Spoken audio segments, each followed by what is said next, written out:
Ikuman niya. Praise.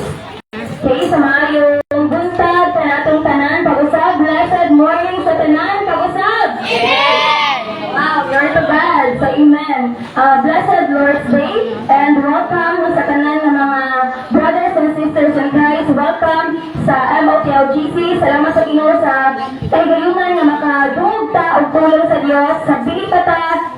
Before we proceed with our praise and worship, let us open our Bible sa John chapter 18, John chapter 17, verses 24 to 26, and John chapter 18, verses 1 to 4. Okay, so tabi na ito mga Bible, John chapter 17, verses 24, verse 24. John chapter 17, verse 24. Okay, so amen? Nana? Sige, glory to God. So, emotionally pinaka-importante no, sa ito ang pagsimba. Without the word of God, the moment or the time that we are in the church is useless good tayo. Pero kung tulong sa Diyos, makaingon kita na parang worth it tayo at ito ang panahon na igahin sa itong pagsimba. Sige, John chapter 17, verse 24. Pinapulong sa ginong amahan. Gihatag mo sila kanako o Diyos ko na bisan asa ko at tunausad sila. Aron makakita sila sa akong himaya. Ang himaya nga imong gihatag kanako kay nahigugma kaman kanako bisan sa wala pa buhata ang kalibutan. Verse 25. Amahan nga matarong ang kalibutan wala makaila kanimo. Apan ako nakaila kanimo ug kini sila nasayod na ikaw ang nagpadala kanako. Verse 26. Gipaila ko ikaw kanila ug kini ako padayunon pagbuhat aron mapatunan nila ang imong gugma alang kanako ug magpuyo sa bako diha kanila. Okay, so let's continue sa verse, chapter 18, verse 1. Dito ko sa Jesus, verse 1. Kuman sa Jesus, mga pamulong niini, nitabok siya sa sapa sa Kebron. Kulong saya mga tinunan. Niatong dapita, may isa ka tanaman o misulod niini sa Jesus o ang iyong mga tinunan. Verse 2. Si Judas ang nagbubuhi kaniya, nakatutol niing dapita. Kaysa Jesus o ang iyong mga tinunan, mag-agtuan man dito. Verse 3. Busa miadto si Judas sa tanaman kuyog. Ang usa ka panong sa mga Romanong sundalo. Mikuyog usab ang pipila ka gwardya sa templo nga gipadala sa mga kadaguan sa mga pari o sa mga Pariseo. Sangkap sila mga hinagiban, mga parol o mga sulo. Verse 4. Sa Jesus na nasayod sa tanan, mga hitabo kaniya, hitabo kanila o miinoy. Kinsay inyong gipangita. Okay, so, glory to God. Salamat siya tayo sa tulong sa Diyos na ginapaabot niya diri ka nato ng mga igsoon sa John chapter 17 verse 24 palangdaan. Makita na nato din kung sa ang commitment, kung sa ang kasing-kasing ni Jesus na He's willing to serve God, to be used by God.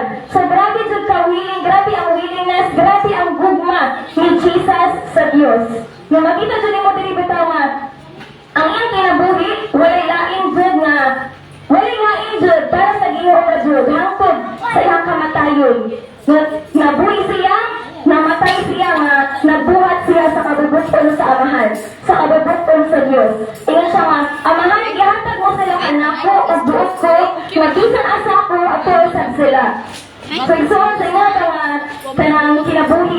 So, sa mga kinabuhi, bisan asa ba, tao abot, bisan asa ba kamulakaw, kauban ba rin ang Ginoo? Yes. Yes! Glory to God! No, salamat sa Ginoo kay yes, Jud tayo. Kaya naman, na kinahanglan man Jud na wherever we go, dapat we are always in the presence of God. Why?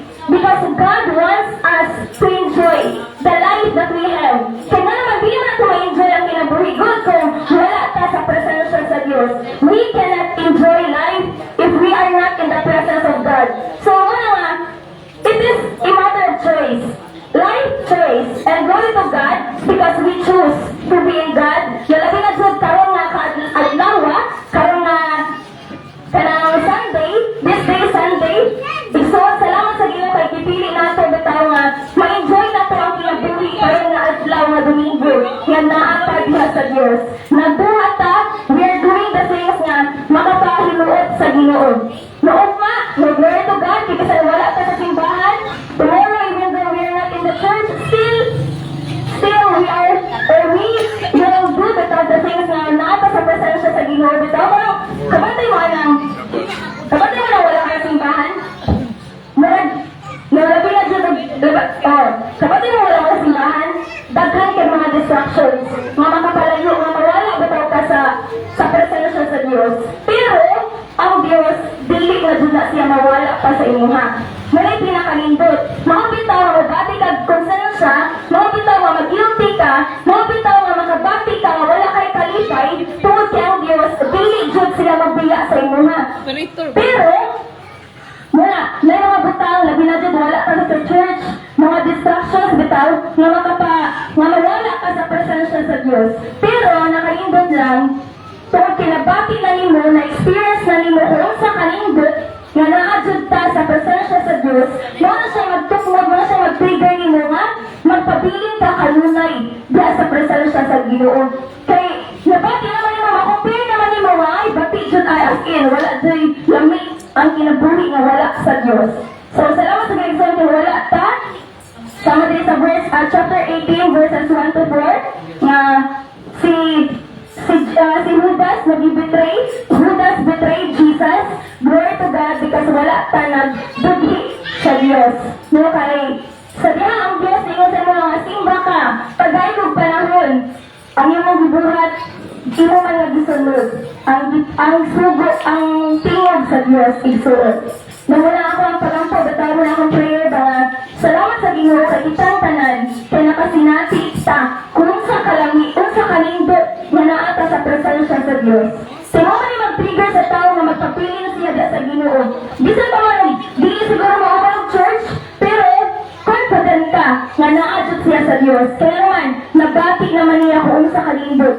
Kung mawala siya, makayon na siya nga, ganahan ko mabalik. So, salamat sa Ginoo kay focus ta, mag-focus ta sa pagsimba, kaya di dyan ang na-experience dyan, ang dahon sa Ginoo ay una-una sa tanan. Dili ta focus. Naman sa pinaka, bisan ako, nandahan na mga buhato ng diha, pero kanang bitang, i-remind ba ka sa Ginoo sa iyong kasing-kasing ba, matibala ba ka, kanang pag-operate sa TV, kanang mga butang ay mo ginabuhat, ikaduha na siya. No, kanang doing the things that are, like for example, kanang mga naka-part sa simbahan, okay mo na siya. Pero, if ang unang-una sa tanan, if una job, what dili ka focus, you're not focused, but you're focused on doing the one, TV or something, dili siya mo mabati siya, dili siya ka matagdaw, dili ka satisfied. No, you are not satisfied dyan sa imang pagsimba. So, number one job, bisan busy pa din dapat focus ka. Bisan na kay bata, dapat focus ka. Bisan ko nagpugma, na kay mga mga bata, bibili sa balay, bahala na siya, normal na. Basta focus ka. So, salamat sa ginawa na naman mag-pray ka. Okay. So, let's pray sa tayo sa offering. Father God, salamat Ginoo sa imong mga tulong, Father God, nga among nadungog karon.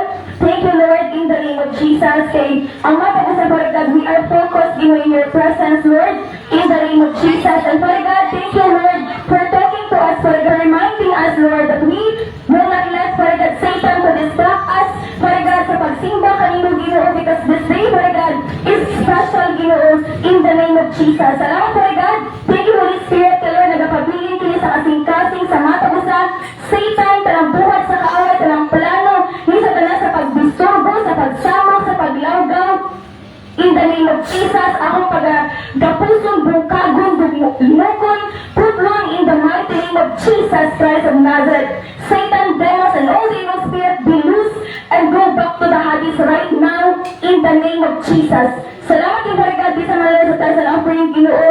Thank you, Lord, kay imo kini Father God, gina-bless, Ginoo, and Lord, gamiton kini Father God, alang sa pagpauswag sa mga Lord na iglesia, sa mga buluhaton, Father God, sa mga ministry, and Lord, salamat kaya kasing-kasing sa matag isa, Father God. Lord, salamat, Ginoo, kaya nagahigugma kami kanino, Lord, na bawpa sa bisang unsa nga mga butang sa kalibutan, Father God. Thank you, Lord, for molding our hearts, Lord, to love you, Lord, above all else, Father God, Jesus. So, ano mga butang, Lord, na mas ginahigugman na mo, mas Tagalan mo bili, Father God, kaysa ginasayang presensya, kaysa kanino, Father God, kining tanan, Lord, karong daan, karong dayon, in the name of Jesus, na maputo, na mabukad, tanang gapos ni Satanas, in the mighty name of Jesus Christ of Nazareth. And Lord, salamat ni Father God, kaya mo abundant blessings, Lord, imong ginapaabot, Lord, di ka na mo ginoo sa tanan, ni mga kanakan, Father God. All the glory belongs to you alone, Father God, in Jesus' name, and to the power of the Holy Spirit. Amen.